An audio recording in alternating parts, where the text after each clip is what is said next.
Hello, my name is Dr. Dice. Cat, what is yours? Well, now, as you've stated, my name is Cat. Welcome on to Soberness. This is Tony Dice, Dr. Dice, as we like to call him. Well, as everybody calls him, because in fact, you're a doctor. So, you know the drill. I'm going to start the stopwatch, and you have 10 minutes to give me your whole story and give it to everybody who's listening. Are you ready? I'm ready. In 3, 2, go. Good morning, Kat. Thank you so much for this honor and privilege to share my experience, strength, and hope. I hope that there's someone out there who hears some part of my story and gets something out of it. And if you do, that makes all the pain and suffering and craziness I lived through be of value. So thank you, Kat. Amen. Thank you for this opportunity. I was homeschooled, oldest of 8 kids, grew up in the mountains of Northern California.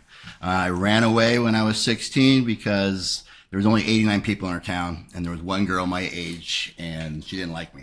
So I was out of there.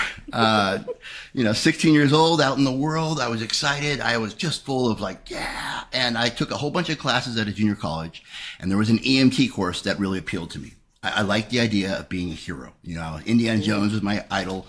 I wanted to do something good. And when I turned 18, there was a fire rescue, like a hose company hiring a fire department. And I got on that job. Loved it. I loved the lights and siren. I loved showing up, saving the day. Did it for 2 years. It seemed like we were always waiting for the ambulance to show up. Those guys were badass, and I transferred to an ambulance department and Northern 60 ambulance. Did that for 2 years. Loved it. Loved the camaraderie, loved the guys, and I was happy being a hero, and did that for 2 years. Was going to be law enforcement. And I took a lot of courses because those guys kicked in doors and had faster cars, and those guys were badass. My chief says, "What are you doing? You're just jumping around job to job." And I said, "Well, I'm just, what's the top of the food chain?" And he said, "Navy SEAL." That was my entire decision-making paradigm. I said, "All right, I'll do that." Went down to the recruiter, heavy research. Signed up. I know, talk about impulsive from the get-go. Oh man, signed up, joined the Navy, and a couple things happened in the Navy. The Navy, there's a term drunken sailor for a reason. It was like any drinking I did all of a sudden turned pro. These guys knew how to do it. They knew when to kick off, when to stop, when to show up at muster in the morning, how to handle your shit, and how the routine worked. I loved that. And it also gave me this tool I've never had before. And I love tools. I love kit and gear and everything. They gave me alcohol that solved all the problems and issues with emotions and dealing with people. I mean, in the Navy, you drink to indoctrinate, you drink to celebrate, you drink to elevate, you drink to commemorate, you drink to separate. I mean, anything someone's going through. If a guy lost his buddy, and he's going through some hard times, I knew to show up with a bottle and sit down and we get through it together. If 2 people didn't get along at work, the supervisor would say, "You guys will get a drink together to sort this out." I mean, it was the Swiss Army knife of dealing with emotions. Yes. So they gave me that, and I loved it. I always had a flask on me. I was always calling for shots. I mean, I embraced that tradition and how it was part of being a sailor. I still wanted to be a SEAL, went to BUDS. BUDS was a kick in the butt. Oh my God. And BUDS is an acronym? BUDS is Basic Underwater Demolition School. It's the first major challenge someone goes through to become a Navy SEAL. Okay. Yep. Made it through that. It was a kick in the balls. I mean, everything you read about is true, and no joke. You take all the badasses in the world, you put them in one spot, and then you fucking fuck with them until only you agitate that shit. Yeah, I mean, 180 in my first class started, and only 30 made it through. So, What? boom! I know. You Wow. take those 30, you send them out to the SEAL teams, and guess what? You're part of a brotherhood of guys who are badass and just solid, but they too know how to throw down. So the drinking continued, and man, I loved that life. I love the camaraderie. I love knowing my brother. I could tell by the way he was standing what he was going to do. I mean, it was great. But this was pre 9/11. Our country was not at war, and I was just chomping at the bit. Please, somebody blow up something. I wanted bad. And if you don't give someone like me a mission, I will find my own mission. You know, and Kat, you ever been to a concert and you've seen somebody up in the rafters, like climbing on the speakers and shit? That was me. You know, All I would right. be looking for mischief, getting in trouble. I mean, I was just throwing down, partying. And we had a lot of time on our hands, and that's not good for someone like me. So my drinking escalated. I was doing a little blow on the weekends. The ecstasy was becoming a big thing. I was partaking. Loved ecstasy. Oh my God. God, right? The Only best. those who know. Yes. I know. Oh. when my I God. first tried ecstasy, not to take your 10 minutes, but I couldn't believe it. Like, where have you been all my life? This is the answer. It is the answer. Oh man. Yeah. God, Yeah. no. That's true. And that speaks to psychedelic therapy. I think there's something out there, and we'll talk about that in a later time. But anyways, you know, I had a good addiction going, and I never got in trouble for it, but I could see the writing on the wall. You know, I was having close call after close call after close call. My enlistment comes up, and I have to decide, do I want to continue being a Navy SEAL, or do I want to partay? And so the draw, I mean, I felt like I just wanted to get out of this cage that the military was. When I exited the military, now granted, I've been a paramedic, firefighter, Navy SEAL, I've always had a cage of structure on me. So when I exited the military, someone took the roof of that cage off, and I could do anything I wanted. Oh, you chose party. It was Navy SEAL or party. Party or drink and You party. went party. Yeah, I went party. You know, and all of a sudden, no accountability, no structure, and to talk about just going, wah! I mean, that same drive that served me well, you know, to accomplish and never quit and keep going, you know, striving for adventure and just push it. I aimed towards drugs and alcohol, and I just went hard, and it gets expensive quick. You know, and that was just, I was going, and I, you know, highly trained, in great shape. I could take a lot of damage in the party scene and keep going. I had the wherewithal to know that when 9/11 kicked off, that I had a good habit going. I was not fit for going back in to be a SEAL. However, I became a contractor. That's, you know, for those who don't know, they were doing a lot of the Blackwater, all those big names were hiring like soldiers of fortune to go overseas, Iraq, Afghanistan, make a bunch of money, still kind of pseudo serve the country and come back. Real short deployments. I could handle that. 3 months at a time, 6 months at a time, make a ton of money, come back and party. Completed that cycle over and over again. Wow. It wears on you. I mean, I got to a point where I couldn't come back here and be okay amongst you civilian types and just being freaked out at stoplights. And I had to stay drunk and high just to drive. And it was tough. Addictions escalate, you know, that's the nature of them. Eventually I switched to crystal meth. I ended up doing meth for almost 8 years, and that wears on you. And you know, in a video game, you have the health bars like, Yeah. dude, blinking red. There's this picture I keep on my desk, and you know, I'll share it with you. It's a picture of me when I weighed 130 pounds. You know, I'm 6'2", 220 right now. You know, I'm about the same weight as my team guy weight. That's 130 pounds in this frame. I'm 130 pounds. So Yes. there you go. And I'm 5'4". I mean, yes. So just, I mean, the hollowness in this guy's eyes, you know, and I'm sitting there with my son, Mount Trashmore in Virginia Beach, and just this look of this guy who's just been wasted. I mean, it looked like a prisoner of war, someone who just got released from an internment camp or something. I keep that photo on my desk to remind me that I could go there again. And that's my choice. That was 2 weeks. That was taken 2 weeks before I hit bottom, you know. And when I hit bottom, I ended up in a treatment center. Shout out to the Farley Center. Wow. There was a therapist there who fucking got through to me, man. And Dre Summers, you know, he's passed on, but man, he got through to me, and he gave me the sense of maybe my life could change, maybe, and let me grab onto hope. My insurance stopped paying six days into treatment. They were going to kick me out, and I freaked out. I thought, I'm going to die if I leave here. You can't do this. I was going to fight people to make me leave. And, you know, and I asked for a 4-hour pass because I knew they would give them to me. And my therapist thought I was going to go rob a bank or something. He was worried. But I went and sold my car. I sold my car. They gave me a check. I almost didn't go back to the treatment center with that check. I was there in the parking lot thinking, I could go. This is a good run.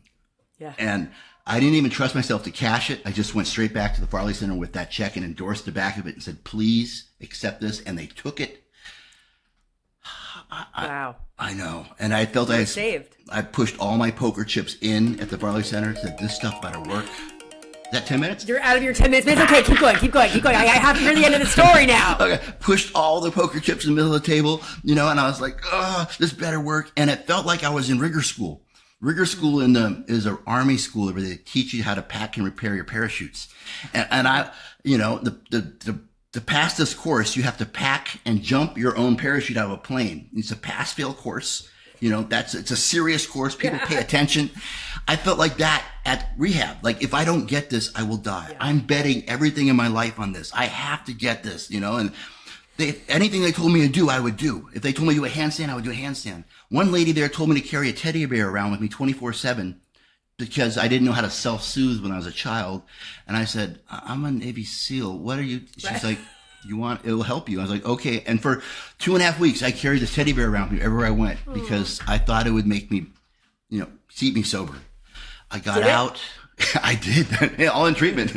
I still have that teddy bear. It's on my son's bed. It's just, I got out of treatment, went to IOP, outpatient, treatment, like group therapy. I got a sponsor and I went hard. My sponsor said, you're going to be at home, you're going to be at work, or your ass better be in a meeting. And that's the only 3 places I would be. Sometimes I went to 2, 3, 4 meetings a day. I mean, I was obsessed. I was scared. I was chasing after this hard. Went through the 12 steps. On the 12th step, I started sponsoring people. I found that I kind of dug this connection. I really did this authentic thing. And it made me thinking maybe I'm more empathetic than I realized. And I went back to school, got my undergraduate, my master's, my PhD, and I, just like any addict, went all the way up, got my doctorate, trying to figure out what had happened to me. Everything in my life had changed. And in that journey through my PhD, I really looked hard at 12-step recovery. I said, how can this work for so many people for different things? Peeled back just shedded. It was written in 1935. There's a lot of overlay onto it. Found out the basics of it. There's stages of change followed by narrative therapy, CBT, and then existential therapy. Those therapeutic principles are found all throughout recovery. Started sharing with therapists. That made it my platform. Coast to coast conventions, internationally, been sharing this. It led to me writing a book. It covers my life story, the embedded theory found in 12-step recovery. It's a self-help book, Navy SEAL book, but not the shoot 'em up, bang, bang, I'm a big badass book. It's about under the hood, all the fuck-uppery that happens, all the crazy stuff in our heads. Yes, that happens when someone destroys their life and finds a way out. It's like a redemption arc. And man. Wow. And what's the name of your book? My book is After the Trident, a Navy SEAL's battle with secret shame and addiction. And I know there's a link there. You guys check it out. I mean, it's just dropping now. And congratulations. There's 2 types of people I want to read this book. One, if you have a loved one who you watch them keep doing the same shit over and over, the insanity of what again, and you have no idea why. This book might give you some insight to what might be going on in their head. That kind of, and the other type of person, if you're a hard charger, you might be a functional addict, a functional alcoholic, and you're bang, bang, bang, bang, hitting it, but, check engine lights on, or you feel like there's something's amiss. Mm-hmm. This book might help you, might save you from going as deep as I did, because every generation of addict alcoholics hopes to help the next generation not go as deep. Yes. I don't want you to lose everything. The wife, the kids, the house. It all fits in the head of a crack pipe. Yep. Yeah. Tony, if you could summarize your life's work, my life's work is. My life's work is. And the one thing, my life work is, I found out that it's not the destination, it's the journey. My life is an ongoing journey, and it is of service. I am someone who who feels connected most when I'm of service to others. And your service now is by helping people out of addiction. It is, I founded my own company, Bishop and Dice Defense. It's a synergy of mental health services and tactical supply. If you want to find out how those go together. Yes, I do. I'd like to know, yes. How do they go together? Oh, it seems like those who have the guns need the most help, but they're also most resistant to get it. So how do you solve that problem? I put together a vehicle called Bishop and Dice Defense. For 1 year, I'll go to law enforcement, first responders, veterans, VAs, and I will sell them ammo. I'll sell them paper. I'll sell them uniforms. I'll tell them all the cool guy SEAL gear, and we'll talk shop for a whole year until the relationship is built. And on year 2, we bring in mental health services and we begin to talk about what's real. That is wild. Are you the only person doing that? Well, in Bishop and Dice Defense, I haven't met another company with the same setup, but yeah, we've been doing it for 3.5 years. It's been working. We love it. We're growing. We're in 7 states now. So if you're someone out there who wants to know more, check out the website.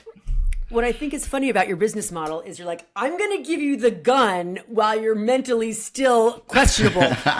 And once you've got a loaded gun in your hand, then we'll talk about your mind. Like, I'm no expert, Tony, but don't you think I don't know, get your mind right first before you give them a loaded gun? I love it. Yeah. I mean, the problem is that you want to get to the person, before they crack. You do, Yeah. And so law enforcement, they're under tremendous stressors. Imagine this. Imagine me going to Afghanistan on a deployment as a Navy SEAL, right? And then I come back home. I can seek help at home. A law enforcement officer is forever on deployment. It's like me going to Afghanistan and looking for a therapist. It's like me going to Afghanistan trying to get some help. They're always in country. So law enforcement's under a tremendous amount of strain, and they don't trust anyone. Their dukes are up. They need help.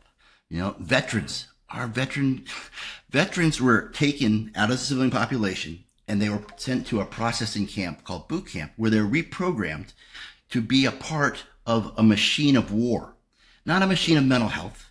The end will justify the means. You're part of this huge war machine. That kind of programming needs to be deprogrammed. You need to get some help to be able to function again in the civilian sector. You need to understand that you are a different breed. And if you're having trouble in this world, it's because you haven't been reacclimated. And your clients are the Army, police My clients forces. are police forces, first responders, veterans, VAs, Veterans Affairs. Those are our clients out there. So, you said these are people with guns, but these are highly trained people with guns. I love the way your twisted mind works, sir. That is really fascinating, and I can't wait to read your book. Thank you so much for sharing your story with us. Absolutely. And I hope you'll come back again, because I definitely want to know more. Let's fucking do it. All right. Thank you so much. Thank you, Cat. Namaste. Bye. Namaste.